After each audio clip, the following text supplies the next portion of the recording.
मैं आरव हूं। मेरे कैमरे ने देश के कई कोनों की कहानियां कैद की हैं, पर ये कहानी कुछ और है। ऋषिकेश के पास ये गांव नागराजपुर एक रहस्य छिपाए बैठा है, जो 30 साल से किसी ने छेड़ा नहीं। लोग कहते हैं यहां कोई स्त्री रहती थी और एक दिन वो लौट आई थी।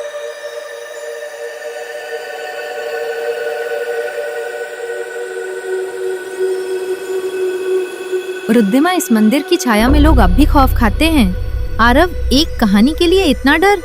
ये तो डॉक्यूमेंट्री की शुरुआत से ही धमाकेदार होगा। मंदिर की दीवारों पर लाल निशान और एक चेतावनी, मुझे मत जगाओ, मैंने वचन लिया है।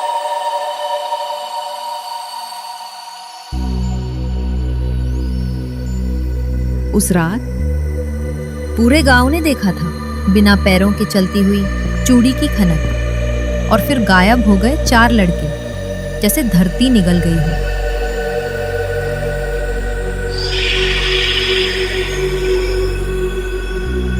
जब हर चेहरा डर से नीला हो तो शायद कहानी सच्चाई बन जाती है।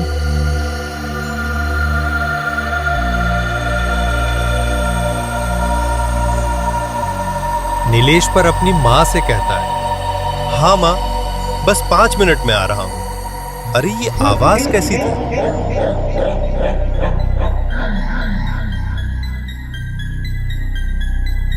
कॉल कट गई। हवा में चूड़ियों की खनक। सुबह कुएं के पास मोबाइल मिला और दीवार पर लिखा, मैं लौट आई हूं, कहा था मत आना।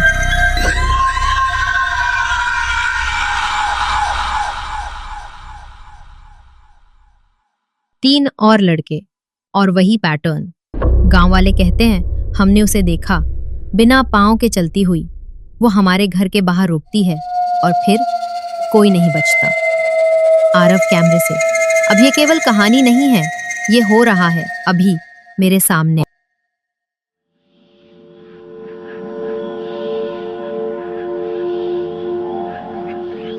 बलराम बाबा, ये अब स्त्री नहीं रही, ये छाया स्त्री बन चुकी है, जिसका क्रोध शाप बन गया है। यज्ञ की तैयारी, लेकिन रिद्धिमा को उस मूर्ति को फिर से छूना होगा। रिद्धिमा, अगर वो मुझे भी ले गई तो? आरव, तुम अकेली नहीं हो, मैं चलूंगा और रिकॉर्ड करूंगा सब कुछ।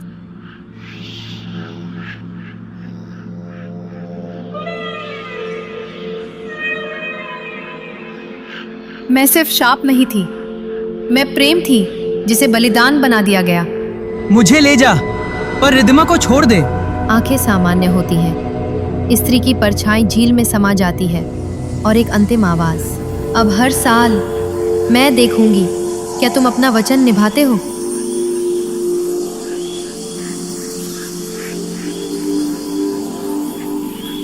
स्त्री केवल एक प्रेत नहीं थी, वो असंतुष्ट आत्मा थी जो न्याय और प्रेम की तलाश में थी।